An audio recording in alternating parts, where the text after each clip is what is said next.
Bismillahirrahmanirrahim. Assalamualaikum warahmatullahi wabarakatuh.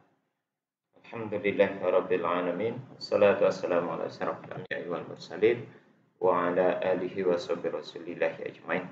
Rabbi shrah li sadri wa yassir li amri wa hlul 'uqdatam min lisani yafqahu qawli. Puji syukur kita ucapkan kehadirat Allah Subhanahu wa taala. Sampai hari ini Allah masih memberikan kesehatan kepada kita semua. Salawat dan salam kepada Nabi Allah Muhammad sallallahu alaihi wasallam. Allahumma shalli ala Muhammad wa ala ali Muhammad. Saudara sekalian, berjumpa kembali, kita berbicara tentang masih seputaran perbandingan agama, masih menyoroti tentang konsep Trinitas, ya, konsep Trinitas yang sampai hari ini masih hangat diperbincangkan dan masih menjadi bahan pembicaraan yang sangat menarik begitu ya. 20 abad lamanya, jadi kurang lebih 2000 tahun saudara, perbincangan atau pembicaraan tentang konsep ketuhanan Trinitas ini belum juga selesai ya, belum finish lah bahasanya begitu. Konsep keyakinan yang dianut dan diyakini oleh saudara-saudara kita yang beragama Kristiani. Semoga nanti akan ada titik akhir begitu ya, walaupun sebahagian dari saudara-saudara kita ada yang sudah menyadari betapa konsep itu memang perlu disikapi lebih lanjut dan perlu ditelusuri lebih mendalam ya. Karena memang begitu cukup rancu dan tidak saja di kalangan umat antar umat beragama, bahkan di kalangan umat yang meyakini konsep Trinitas itu sendiri, konsep Tritunggal itu sendiri, terjadi perdebatan yang cukup alot dan begitu begitu tajam begitu ya.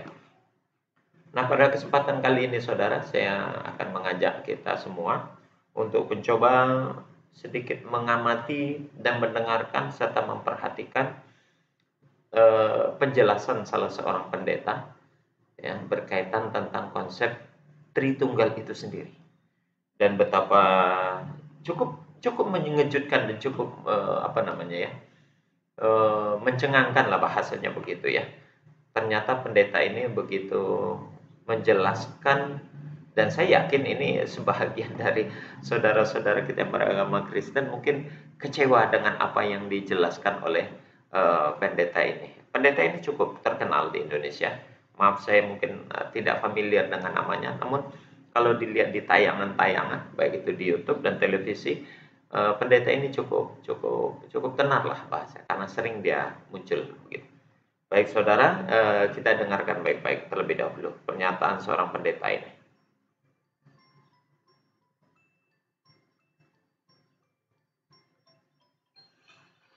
Kalau kita membaca dalam surat Rasul Paulus yang menjadi tujuan doa Rasul Paulus terus Theos dalam terjemahan kita Allah. Memang ini juga bisa mengaco kata ini. Allah ini tunggal kan, menyiratkan tunggal, sedangkan di perjanjian lama, kata Allah juga digunakan untuk Elohim. Ini juga mengacau sekali. Elohim diterjemahkan Allah. El yang sama dengan Theos diterjemahkan Allah. Apa yang kacau nih? Kacau saudara. Sebenarnya di sini kacau. Nah, Theos ini Bapa di surga. Saya membaca di Alkitab, di semua surat Rasul-Rasul selalu bicara mengenai ini. Kuduslah kamu sebab aku kudus. Theos. Nah, dengan terjemahan ini, dengan terjemahan Theos menjadi Allah, lalu tanpa disadari Yesus dimasukkan di sini. Padahal tidak. tidak, ini teos. Nanti di dalam ayat yang lain baru ada Tuhan kita Yesus Kristus. Terpujilah Allah, Bapa dari Tuhan kita Yesus Kristus. Baca. Terpujilah Allah, Theos maksudnya, Bapa dari Tuhan Yesus Kristus. Jadi kalau kita membaca Alkitab menemukan kata Allah, asumsi kita itu Yesus termasuk di dalamnya. Tidak, ini Bapa. Bicara seperti ini berat sebenarnya, saudara, berat. Karena konsep orang sudah salah. Konsep orang sudah salah. Baik, saudara. Ya, luar biasa apa yang disampaikan oleh pendeta ini. Bagaimana konsep ketuhanan Allah itu yang begitu rancu dan diakui itu sudah salah, begitu ya. Dimana sebagaimana yang dipahami, keyakinan atau akidah yang diyakini oleh saudara-saudara kita yang beragama Kristen itu, di dalam diri Yesus, di situ ada unsur Allah. Atau kita balik, Allah itu adalah Yesus. Jadi pendeta ini menjelaskan tadi bahwa itu suatu penafsiran yang keliru, bahkan sangat salah kaprah, begitu ya. Sehingga dia sendiri mengatakan berat untuk menjelaskan ini berat. Kenapa? Ya karena konsepnya sudah salah. Bayangkan, konsep Tritunggal itu salah, konsep Trinitas itu salah.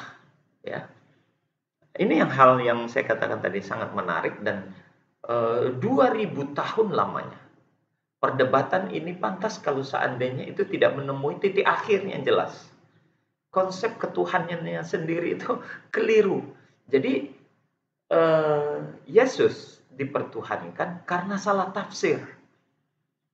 Ya, tadi disebutkan Bapak Yesus, Bapak dalam arti konotasi adalah Tuhan Bapa. Itu ternyata Allah. Maka pantas kalau di dalam di dalam Ulangan dan Markus itu sendiri, Yesus mengatakan, dengarlah hai Israel, Tuhan Allah kita, Tuhan itu Esa. Kan begitu ya. Di sana dengan jelas Yesus itu menyatakan yang Tuhan dia itu ya Allah gitu. Dengan konotasi bahasa lainnya, Yesus sendiri mempertuhankan Allah, begitu ya. Nah, di dalam penjelasan apa yang disampaikan oleh pendeta ini tadi, secara tidak langsung, secara dia mencoba menjelaskan secara jelas, secara eksplisit, secara detail bahwasanya kedudukan Theos, Allah, kemudian Elohim yang diartikan sama-sama Allah, itu adalah suatu pemahaman yang begitu kacau, begitu. Kata pendeta itu begitu. Jadi apalagi di dalam Allah itu dimasukkan unsur Yesus. Nah, itu lebih kacau lagi. Itu salah. Dan ingat, yang menyatakan itu bukan kita umat Islam. Seorang pendeta yang notabene adalah pemimpinnya gereja itu sendiri. Ya, semoga saja ini jadi perhatian lebih begitu ya bagi saudara-saudara kita yang beragama Kristen, bahwasanya konsep teologi Tritunggal itu sudah salah kaprah, sudah sangat kacau. Ya, bahwasanya di dalam diri Yesus itu tidak ada unsur keilahian. Ya, tidak ada. Dia dua pribadi yang berbeda, dan Tuhan Yesus, kata-kata Tuhan Yesus itu pada dasarnya sudah mengalami penambahan dengan adanya huruf H itu. Aslinya adalah Tuhan Yesus, kan begitu ya. Kata-kata Tuhan itu tentu beda maknanya dengan kata-kata Tuhan. Penambahan satu huruf H itu berpengaruh begitu besar dan memberikan arti yang jauh berbeda. Sekali lagi, meski ada yang mengartikan itu sama antara Tuhan dengan Tuhan, itu tidak sama, jauh berbeda. Itu jauh berbeda. Perbedaannya adalah kalau kata-kata Tuhan itu adalah zat yang memang pantas untuk disembah, yang menciptakan langit dan bumi, sedangkan kata-kata Tuhan itu adalah status sosial seseorang yang dihormati oleh orang lain. Biasanya itu antara seorang bawahan dengan atasan atau orang yang kalau di zaman-zaman dahulu itu ya, zaman-zaman dahulu itu kata-kata Tuhan itu sudah kayak Demang gitu ya, Tuan Demang. Nah, kata-kata Tuhan itu kata-kata penghormatan, sedangkan kata-kata Tuhan itu hanya diberikan kepada sosok yang begitu luar biasa, yang memang pantas untuk disembah. Sedangkan Tuhan bukan untuk disembah, hanya panggilan penghormatan saja. Seperti saya, Tuan A, gitu. Apakah saya Tuhan? Bukan. Begitu. Jadi makna Tuhan dan Tuan itu dua hal yang berbeda. Sekali lagi, kalau dalam versi bahasa Inggrisnya, Tuhan diartikan Lord, dipakai bahasanya Lord, sedangkan Tuhan itu God. Dan itu dua hal yang berbeda.